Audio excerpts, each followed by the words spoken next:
now, Notre Dame is number one. Notre Dame with a miracle win as the He's going in. Notre Dame has scored. We came off a bye week, really, I think, achieved the objectives of our bye week, which was get back into a normal routine on Sunday and Monday for our football team. We practiced on Tuesday and Wednesday. We're able to address some errors that were made both offensively, defensively, and special teams off of the Michigan game. And then our players had Friday and Saturday off, brought them back Sunday. And yesterday I thought was probably the most important day of the week, secondary obviously to the Saturday game against Miami, in that we needed to get our guys back into the speed of the game. And we had a 2-hour practice yesterday, full gear, and I thought we accomplished a lot of the goals that I was looking for. Number one, to refocus our guys on the task at hand, Miami, and most importantly, the team that we're playing and what they've accomplished over the past few weeks, and that is exhibited a mental toughness and a conditioning element in winning their last 3 games late in the fourth quarter. Tells you a lot about a football team and the way they win games. So briefed our football team on Miami and who they are and how they play and how they're coached. They're a well-coached team, have great leadership with Coach Golson. And then went to work on ourselves. As I mentioned, a 2-hour practice where we got quite a bit of ones versus ones, again, trying to duplicate the speed that we did not have in the bye week. And we'll roll that into today's practice. Tuesday, Wednesday, Thursday, we've got a number of practices in front of us leading into Miami. So that's kind of a recap of where we are from last week, from when we talked, and then leading into today's practice. So with that, I'll open it up to questions.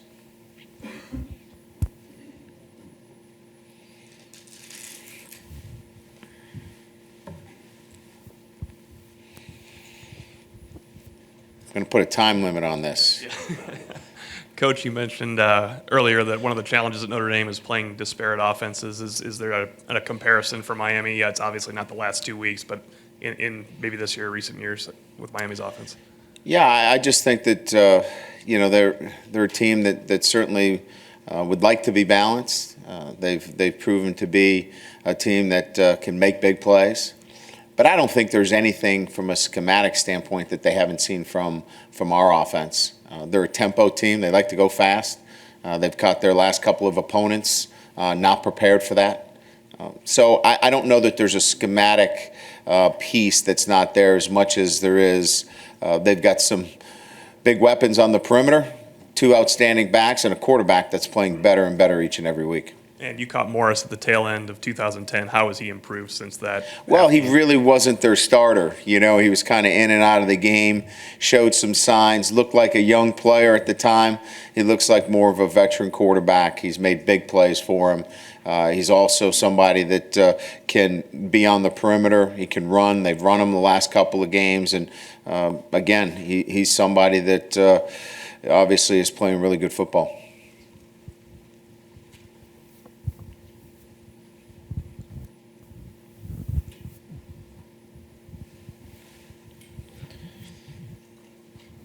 Coach, can you talk about what you saw from Everett during the bye week, what you got out of him?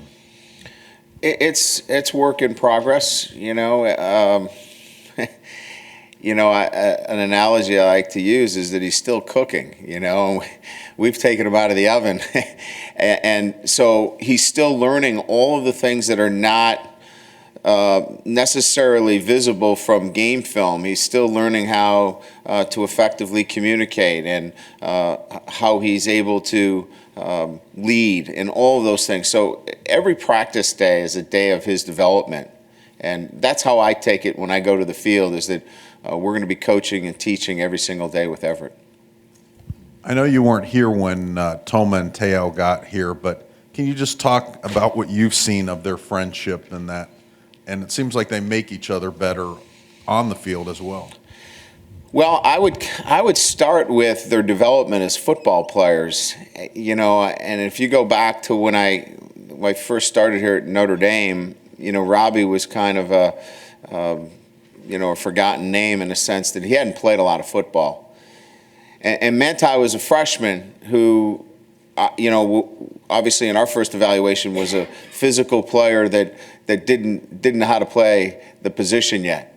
And their progress has been steady and as good as anybody in the program. Now, take that with what they do off the field. They make a huge impact on our team because they're great leaders, they're competitors, and then their friendship is the third element. And they lean on each other pretty heavily, especially this last couple of weeks. So there's so many forms to it, but the thing that really stands out for me is their development as football players has been as fun to watch as anything. They had a chance, I guess, to go home to Hawaii this past week. How was Manti when he came back from that trip? Yeah, I think anytime you get a chance to be around family at that time, there's probably some closure to it, which allows you to continue on in the grieving process. So I think it's just another step for Manti, and Robbie being there, obviously close to the family. I think they were able to bring some closure and move on to the next challenge. And Lewis Nix was a guy that committed, I think, before you were hired and after Charlie was let go, kind of in the middle. Can you recall what your first impressions of him were? Yeah, I sure can. It's probably what your first impressions were. This big mammoth of a man who had a kid-like personality. And he continues to have that. He's just added a lot of maturity, to that kid-like personality. So, again, he's developing himself off the field as much as he is on the field, and we look for that improvement every day from him. Brent, to your left. Last Sunday, the day after the Michigan game, you talked about your defense going from bend but don't break maybe last year to one of a playmaking unit. How does that impact your play calling on the offensive side?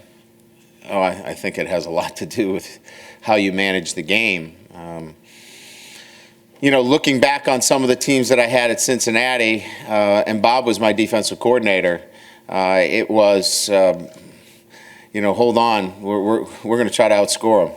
And so I think you go through those times of having a football team where you manage the game accordingly. And so we're going to make sure that our defense is on a long field. Because if they're on a long field, they got a chance to take it away and give us better field position or, turn it back to us. So it makes an impact on how you manage and call the game. But you want to be more aggressive offensively. I mean, you don't want to just lean on the defense to bail your offense out. I would imagine there's a fine line there for you. We ran it hard. We ran it fast last year, and you saw what happened. And we got a lot of speeding tickets, in a bad analogy. But clearly, we want to be more of an offense that can have big play capabilities. Because we need to score more points. There's no question about that we're not scoring enough points. But as you can see, and it's been the theme, we're going to be careful with the football. We're not going to be careless with it. And until we're ready to amp it up, so to speak, we're going to be careful with the football. You improved your running game considerably from 2010 to 2011, and I wondered what the correlation was there between that and having Tommy Reese at quarterback all last year and his ability to check plays, including checking plays from pass to run. Yeah, Tommy's strength was and still continues to be getting in very good plays. His weakness was to turn the football over. And we were balancing that all year, in terms of the net benefits. But he continues to be a guy that can always get us in the optimum looks. And in particular, when you're in the spread, the ability to get you running the football to the best looks. He does a great job with it. Everett's still in developing those skills. Is not where Tommy is. That's where we want to get Everett, though. I was going to ask you about him. Is it more difficult to get a first-year player to check from a pass to a run than Well, it is? it's first assuming that he has that responsibility. You know, I think we generally like to start run to run, pass to pass. And when you start to go from run to pass, you've graduated to the next level. You've gone from the 101 to the 201 level. You know, we're not there on all circumstances. We are in some, but that is, in my earlier comments, where he's still cooking. He's still learning how to get to that next level of making those checks. And have you flip-flopped Bennett Jackson and Cavari Russell? On occasion. Not as a permanent, but given circumstances of the game, matchups, we believe that both of those guys can flip-flop from the wide field to the short field. Thank you. Brian, talking about... I thought he was going to say, have I flip-flopped? Of course, I've flip-flopped on a number of things. No, okay. in this political season. Yeah, yeah. Is part of the challenge for Everett just getting his confidence up as far as making those things? Chuck mentioned that sometimes he comes to the sidelines and he says, yeah, I saw that, but he didn't do what he saw. Is that one of the challenges right now? I think that's all part of the progression. You know, he's got a lot of pride. He's not a guy that I feel lacks confidence, but certainly is quite aware that there's a learning curve that he has to continue to develop on. So when you're taking a highly skilled player that is somebody that is a great competitor, they're never going to be deflated in relative to confidence, but they're going to gain more confidence as they understand what they're seeing. So to answer your question, he's a guy that has confidence, but he'll continue to build on that as he continues to learn. And he hasn't been made available to the media in a few weeks. Is part of that just you don't need people questioning, asking why you're doing that, this or that, or that sort of thing? I don't think that's the main issue. I think he's got a very difficult schedule this year. We've had a hard time managing him out of practice, getting something to eat, all those things. He's got a really difficult schedule. The last few weeks have been heavy load. We're getting close to the midterms. So a lot of those factors, we're not trying to hide them, but yet on the other hand, I'm not going to make them available to you every day as well, because he's got so much going on being the quarterback as a freshman at Notre Dame. Miami seems to have the opposite of you guys as far as the strength being their offense and the weakness, or not as develop the defense. Is this a message you say to the team? This is a team we have to take advantage of offensively. We have to score some points here. Well, there's no question whether we're playing Miami or our next opponent, we as an offense have to score more points. So I'm more concerned with what we do and how we play the game, more so than saying, hey, we're playing Miami. They would probably say that against Kansas State their offense didn't play very well, So I stay out of that arena, and I focus more on what we need to do as an offense and defense and special teams. And finally for me, a couple of players last week were talking about they can feel, there's this building sense on campus with everything that's going on. And for fans looking ahead, at the beginning of the year, you had all these teams ranked in the top 10 ahead of you. Well, now no one's ranked ahead of you on your schedule. Everybody has a loss. Do you have to take time to manage that at all? Putting the team in focus and saying, look, don't look at the big picture, look at this week? We would refer to that as the noise. Yeah, that's the noise out there, where they need to focus on the process, and the process for them is every day, the attention to detail, how they go to practice, how they prepare, and I would tell you that's the noise. However, it's also important that they understand the success that they're having, because this bye week was a whole lot better than the bye week after Tulsa, and they remember that, and I remember that. And so it's important that there's a balance there. You don't just put blinders on, but what you ask them to do is focus on the task at hand. So there's a balance there as well. Coach, In the evaluation process during the off week, did you get a chance to look at special teams? And you've had some performances where punters might have gotten a game ball or place kickers. I mean, you've had some good performances. And what's your evaluation of special teams in the off week? We try to work on a lot of trick plays. So we put in a number of trick plays in the bye week on all of our special teams. That's a great question. Thank you for bringing it up. In terms of the development of our kickers, what we're looking for there is, to get a little bit more consistency from our punter. We had 2-3 very good games and then not quite as good against Michigan. So Ben was out there working on his drop and just being more consistent. And they got some good individual time to do that. We got to get Tausch fully healthy. He's still battling a bit of a strain. So that was a priority for us as well. And then just cleaning up some of our schemes, and making sure that when we self-scouted our special teams that we weren't giving anything away. But mostly worked on trick plays. Thank you very much. I want to ask you, too, about depth, or maybe a player or two that maybe has made some impact over the practice over the first 4 or 5 games where you couldn't really make a change in the lineup until you had a chance to look at that. Are there any new names that might be cropping up in the next couple of games? I think you saw a little bit of Nick Baratti, against Michigan, as a guy stepping into that, position.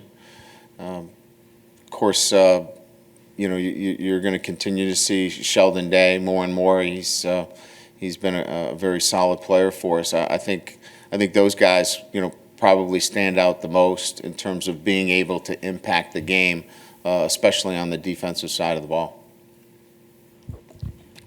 Coach, in terms of Tavares, how much did the ankle injury really impede the progress that he had been making leading up to the injury? I don't know that it impacted greatly his development as much as he just needs to play. He needs the live action. He needs to be in there, in those big games, and he was not. So it's a loss from that standpoint. We didn't take a step back with him, but we didn't take the leap forward that we want to continue to make with him. And, he's another young player for us. He's a freshman. Add Troy Nicholas, who's really a freshman, and Everett Golson. Those are 3 key freshmen that we want as much playing time and as much experience as possible. So every lost opportunity, we wish we had more for him, but, he has this week of practice to really make an impact.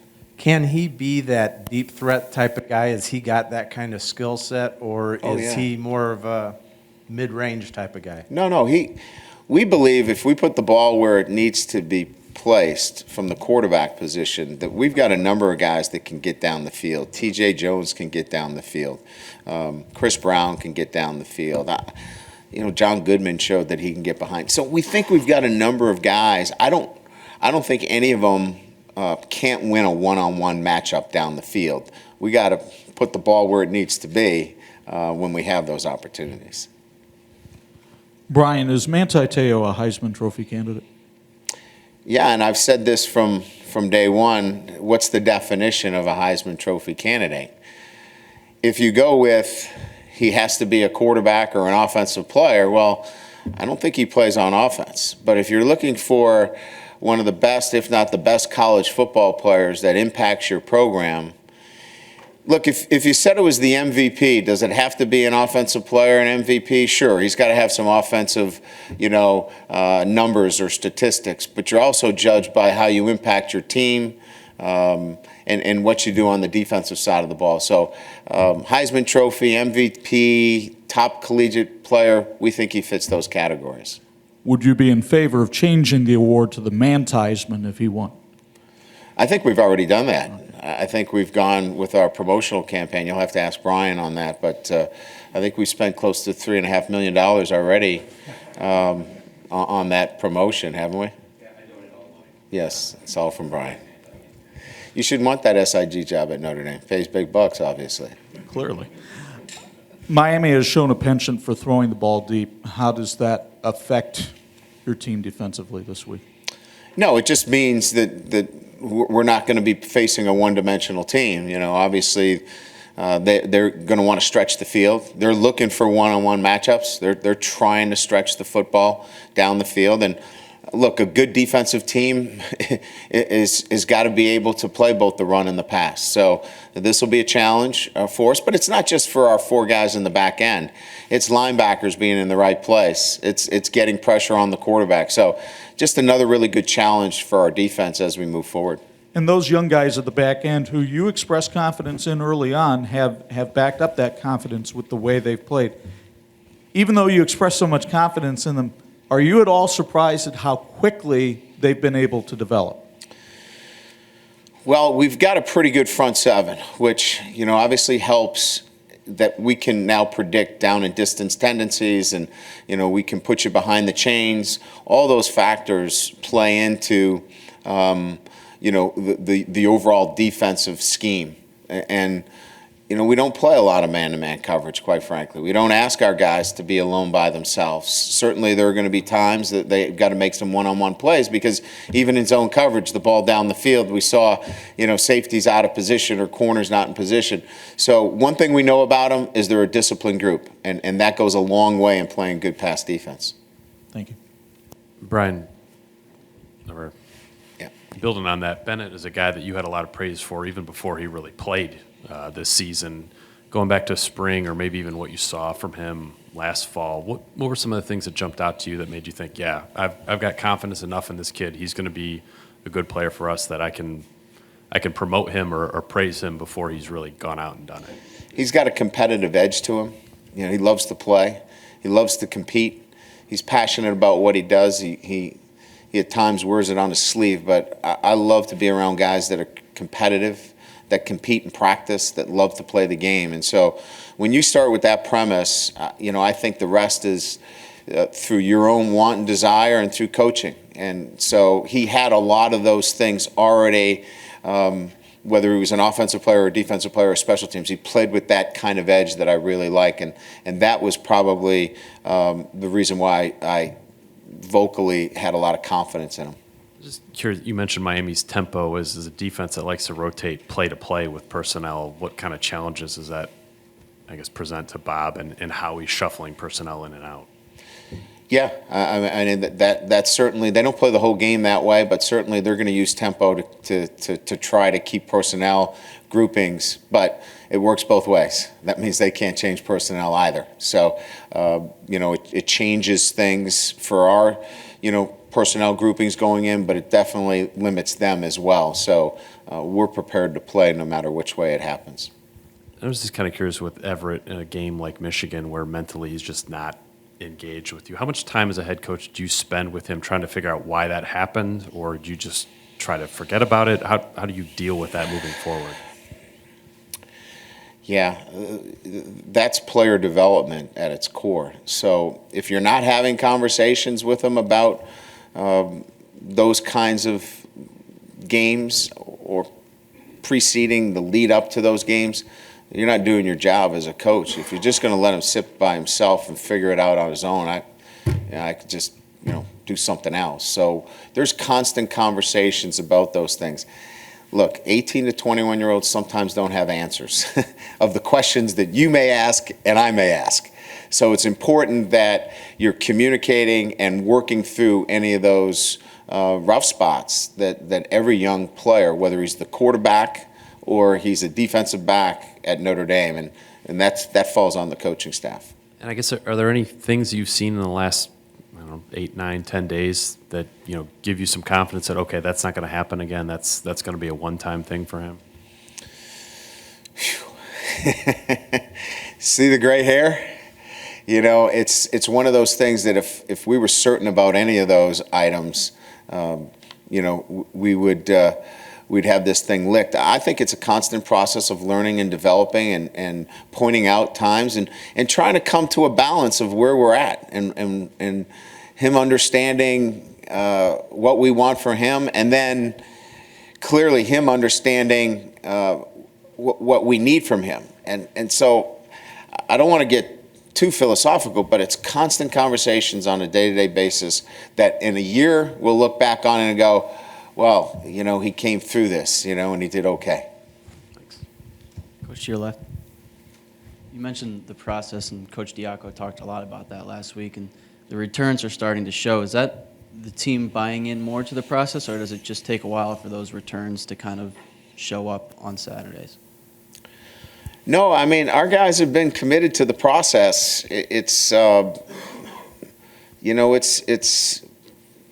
painstakingly slow sometimes. Sometimes it's quicker, but they've been committed to the process. It's taking that and translating it to Saturdays.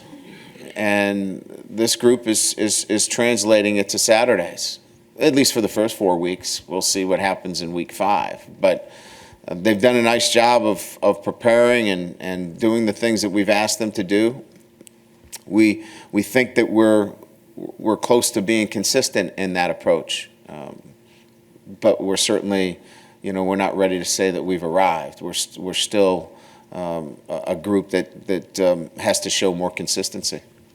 What allows them to translate better? Is it just a couple more years hearing of it? Certainly, yeah, absolutely.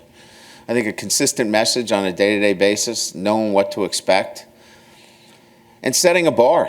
I think senior leadership has a lot to do with it as well. If you look at any, dynamic organization, they're going to have an executive group that really sets the tone. And our group, our seniors, have done a great job of not only relaying the message, but living the message and holding others accountable. I think as we move along in this process, if you will, where we've got players that are holding other players to high standards, and that's really good leadership.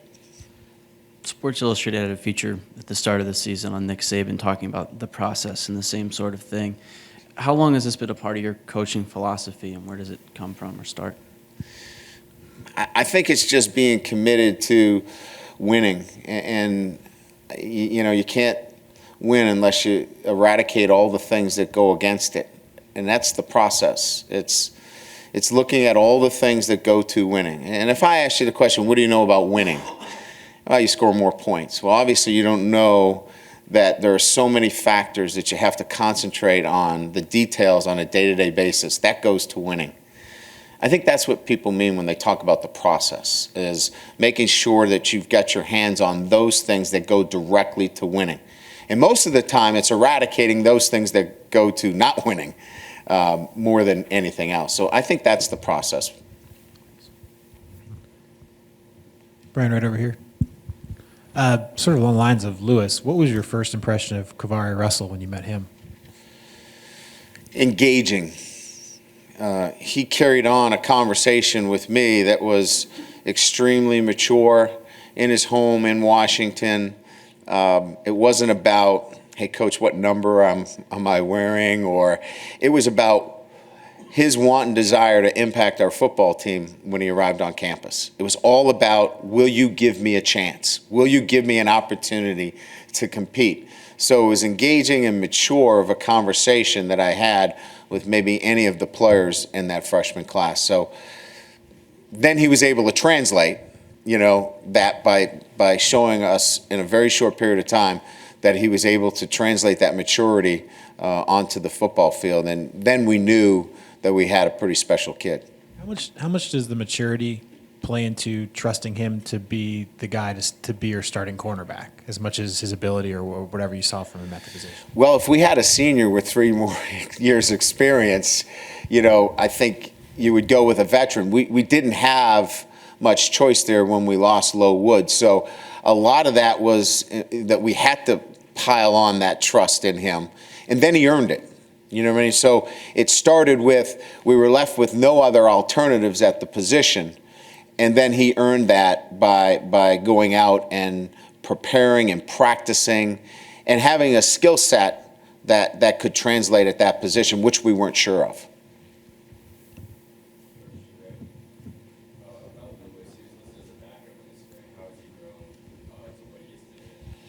I don't know if he was listed as a backup as much as that we've got a few players that are, and as was talked about earlier, we rotate a lot of guys in there. So I wouldn't give much thought to Lewis, being a backup. He was an important player on our defensive line. he's just continued to grow as a player. He gives us more and more preparation, a more purposeful approach every single day. He's on the trend, if you will. He's trending. That's a Twitter kind of deal, right? Trending. He's definitely doing all of those things to get better every day. And how do you prepare for a multi-dimensional threat like Duke Johnson? Well, we've had a few of them. Last week's kid was pretty multi-dimensional. Denard Robinson. He's a pretty good football player too. So we've had those players that we've had to prepare for. He's another very, very good football player, and a number of players that we're going to see over the next 8 weeks that have similar skill sets. Does he change the way you approach kickoffs? Well, I will tell you that we know where he is. There's no question about that. He's an exciting special teams player, and we're going to have to be quite aware as to where he is and make sure that we do a great job in our cover teams. And the game in Chicago, it means a lot to alumni and students, but what does it mean to the players? Well, I think they're very much aware of Miami and the tradition and the rivalry dating back to 1985, where, obviously Notre Dame was beaten handily in that game. And then, of course, coming back and having a great victory against them. So they know a little bit about the history and tradition of the Miami game, because everybody talks about the history and tradition, and these guys weren't, they weren't born, So it's always important to impart a little bit of the tradition to our players, but they're focused on what this football team is at 4-1, the kind of schedule they played, the teams they've beaten. I think that's our focus, and I know it is for our players, that they're focused on this team more than the tradition and the history. Because if they're not, they're going to get beat. Coach, not trying to jinx anything, you have the only football team in the country that has not trailed in a game yet this year. And if I remember correctly, I think you stated before the Michigan State game, you're still a little curious as to how they respond to adversity on the field. I mean, are you satisfied through what you've seen through the 4 games of how they've handled such? I think so. I think if, I think the Purdue game, squandering a lead and then coming back at the end, I thought showed a lot. I think the way we've responded offensively when we needed to, get into a 4-minute offense and find a way to, close out games, we've responded. So, no, we haven't had the full-blown, down 3 scores late in the game and come through that way, but I don't know that you have to. I think our guys, they've got enough battle scars over the last few years, especially our seniors, and they've bounced back quite well. So I think we've got a good group in that respect. Speaking of those battle scars, last year's team was projected so popularly for BCS caliber, preseason top 10 and all. Has that helped, especially with the veterans, keep this team mentally grounded from the noise that you speak about? I don't think. Look, we've got a number of seniors that have been here and have listened to that for the last 3 or 4 years. I don't think last year was anything different. They've heard that every year. So I know that when I came before our team on Monday, and I talked about, listen, for the last couple of days you've been getting patted on the back and told how great you are, and they're talking about games down the road that you haven't played yet. The response that I got to my front row of my seniors, the response that I got, catching their eye, was, Coach, we tune that out. I was about to finish saying, and that's warranted, okay, as long as you keep it in perspective. So to answer your question, I'm pretty confident that our veteran players in particular, they have been through this enough to know that the most focused they need to be is on the next practice. And speaking to the process that you have spoken about much, there seems to be a correlation. your third year at Central Michigan, you win the MAC title. Your third year at Cincinnati, you go 12-0 and win the Big East title. I mean, is it just right on schedule, really, as you see it, as far as injecting the day-to-day things that need to win into the program? I don't know that I really have a schedule as much as that I know when our football team as a whole has made the strides and developed towards a championship mentality. And sometimes a bad bounce goes against you. Some things that are out of your control occur within your program that could set you off stride a bit. But I can tell you that I don't know that the third year is a magical year as much as where we are right now is that we've made significant progress each and every year with our entire football program, that we're not shocked that we're being more consistent. Now, again, we haven't put 5 wins together yet in my tenure here. We've won 4 in a row. So we're still not at that level of consistency that we're all looking for, and that is more than 4 wins. Brent, you got into the bye week, pretty good health-wise and all that. Anything noteworthy to update right now? Yeah, I mean, I would just say that, both defensive linemen are almost back to full health, and that be Capron Lewis and Sheldon Day. They played a little bit dinged up the last couple of weeks, so the bye week really helped them a lot. I would just say that, some of the, Everett, had a little bit of a shoulder, and that's cleared up nicely, moving forward. So, yeah, I'd say the bye week came at a pretty good time for those guys that were nicked up. And then just kind of curious about 2 guys specific, Chase Hounshall and Collinsworth, just kind of where they are right now. Chase is going to get surgery this week. We're going to shut him down for the year. And Collinsworth will not play this year. Let's see if we have any questions from any of the callers.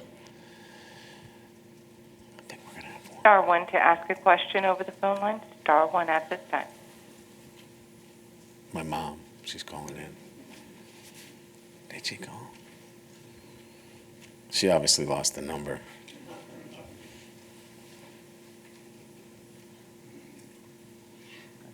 We have no questions in queue at this time.